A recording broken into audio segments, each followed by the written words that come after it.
एक ऐसा क्षण जब एक युग का अंत हो गया। इधर श्री कृष्ण का अंतिम संस्कार हो रहा था और उधर द्वारका विनाश की ओर बढ़ रही थी। इधर पांडव मुखाग्नि देते हुए शोक में डूबे थे और उधर द्वारका के वासी समुद्र में समाते जा रहे थे। राजधर्म के पालन हेतु रुक्मिणी स्वयं आगे बढ़ी। इसी बीच पांडवों ने श्री कृष्ण के दिव्य हृदय को जलधारा में प्रवाहित कर दिया था। लगता है कोई अनहोनी निकट है, हमें सतर्क रहना होगा। अर्जुन तीव्र गति से दौड़ते हुए द्वारका जा पहुंचे। देवी, श्री कृष्ण अब इस संसार में नहीं रहे, आपको शीघ्र प्रस्थान करना होगा।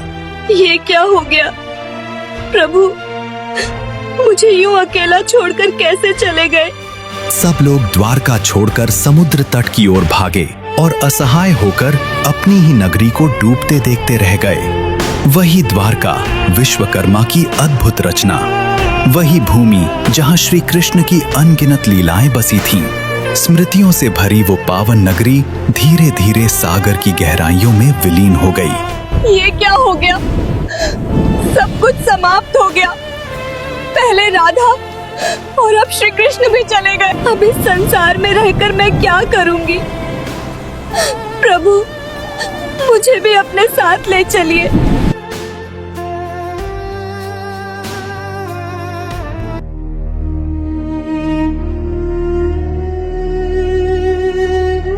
श्री कृष्ण का दिव्य हृदय समुद्र की धाराओं में बहता हुआ अंततः पुरी के तट तक पहुंच गया। ये है मालवा का महान राज्य,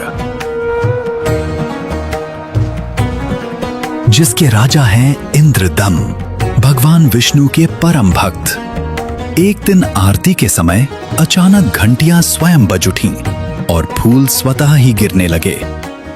शायद ये प्रभु का कोई दिव्य संकेत था। रात का समय था। आकाश में चांदनी शीतल प्रकाश बिखेर रही थी। राजा अपने कर्तव्य पूरे कर विश्राम के लिए जा रहे थे। भगवान का स्मरण करते ही वे निद्रा में लीन हो गए। स्वप्न में उन्होंने कुछ अद्भुत देखा और तभी स्वयं भगवान विष्णु उनके कक्ष में प्रकट हो गए। हे राजन, उठो, तुम्हें मेरे दर्शन की इच्छा थी ना? मैं स्वयं तुम्हारे समक्ष उपस्थित हूँ। मैं तुम्हें एक महत्वपूर्ण बात बताने जा रहा हूँ, ध्यान से सुनो। तुम पुरी के समुद्र तट पर जाओ। वहां एक लट्ठे से बंधा मेरे दिव्य शरीर का अंश तुम्हें प्राप्त होगा।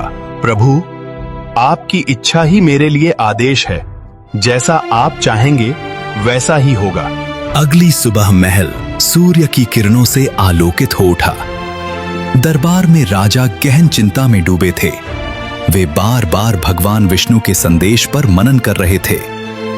तभी राज्य के मुख्य पुजारी के भाई विद्यापति वहां आ पहुंचे।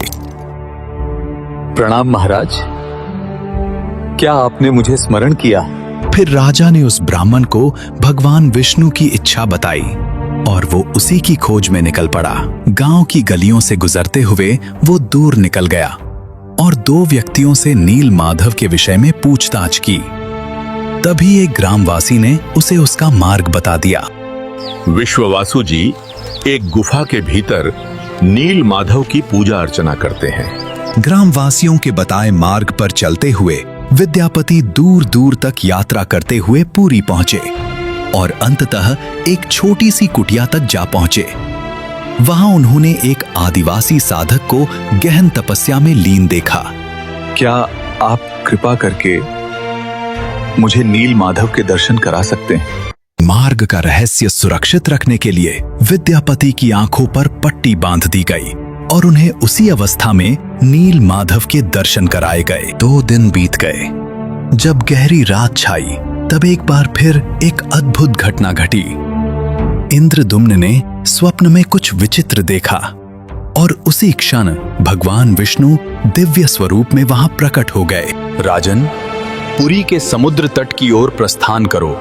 वहां तुम्हें एक पवित्र लकड़ी का लट्ठा मिलेगा। उसे लाकर मेरी मूर्ति बनाओ। यह कार्य 21 दिनों में पूर्ण करो और विश्वकर्मा की आराधना करो। प्रभु, आपकी आज्ञा शिरोधार्य है। सभी लोग पुरी के समुद्र तट की ओर दूर तक बढ़ते चले गए। तभी सागर की लहरों के साथ एक लकड़ी का लट्ठा तट पर आ लगा। विश्वबासु जी ने संकेत किया और सब सागर की ओर बढ़े। सभी ने उस लट्ठे को साफ किया, कंधों पर उठाया और महल की ओर प्रस्थान कर गए।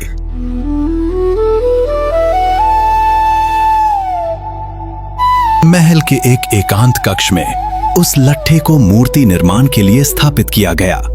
पर कथा यहीं समाप्त नहीं होती। अनेक कारीगरों ने प्रयास किया, किंतु हर बार कार्य अधूरा ही रह गया। तब राजा ने विश्वकर्मा की विशेष पूजा करवाई। हे प्रभु, मूर्ति निर्माण बार बार अधूरा रह जा रहा है। आप तो देवताओं के शिल्पकार हैं, अब आप ही मार्ग दिखाइए। अगले ही दिन विश्वकर्मा एक साधारण मनुष्य का वेश धारण कर राजा इंद्रदुम्न के पास पहुंचे। राजन, मैं आपको आश्वस्त करता हूँ, कुछ ही दिनों में मूर्ति बनाकर आपके समक्ष प्रस्तुत कर दूंगा, पर मेरी कुछ शर्तें हैं। हाँ महाशय, कहिए। आपकी हर शर्त मुझे स्वीकार है। मैं एक बंद कक्ष में नील माधव की मूर्ति का निर्माण करूंगा और 21 दिनों के भीतर यह कार्य पूर्ण कर दूंगा। लेकिन मुझे किसी भी प्रकार की बाधा नहीं चाहिए, और इस दौरान द्वार बिल्कुल मत खोलना। कारीगर ने कक्ष का द्वार बंद कर लिया। 15 दिन बीत गए। महल निस्तब्ध पड़ा था। उसी दिन एक विचित्र घटना घटी। महारानी गहरी चिंता में डूब गईं। बेचैनी में वे आकर उसी द्वार के पास खड़ी हो गईं। अंदर से कोई आवाज क्यों नहीं आ रही? कहीं कारीगर के साथ कुछ अनहोनी तो नहीं हो गई? मुझे तुरंत जाकर स्वामी को सूचित करना होगा। महारानी व्याकुल होकर शीघ्रता से राजा इंद्रदुम्न के पास पहुंची। उनके मुख पर चिंता और नेत्रों में स्पष्ट भय दिखाई दे रहा था। स्वामी, कक्ष के भीतर से कोई आहट नहीं आ रही। मुझे अत्यंत चिंता हो रही है। कहीं कारीगर के साथ कोई अनहोनी तो नहीं हो गई? कृपया आप द्वार खोलिए। किंतु महाशय ने स्पष्ट कहा था कि द्वार न खोला जाए, कहीं ये कोई अशुभ संकेत न बन जाए।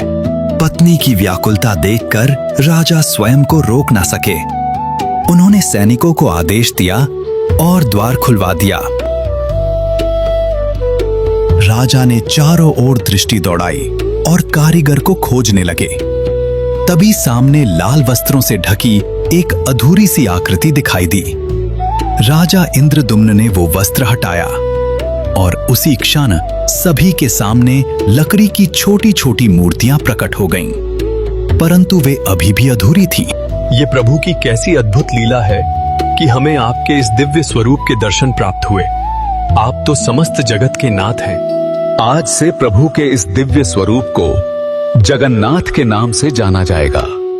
और तभी से भगवान जगन्नाथ की रथ यात्रा का शुभारंभ हुआ, जो आज भी पूरे विश्व में आस्था के साथ मनाई जाती है। इसी के साथ ये अध्याय यहीं समाप्त होता है।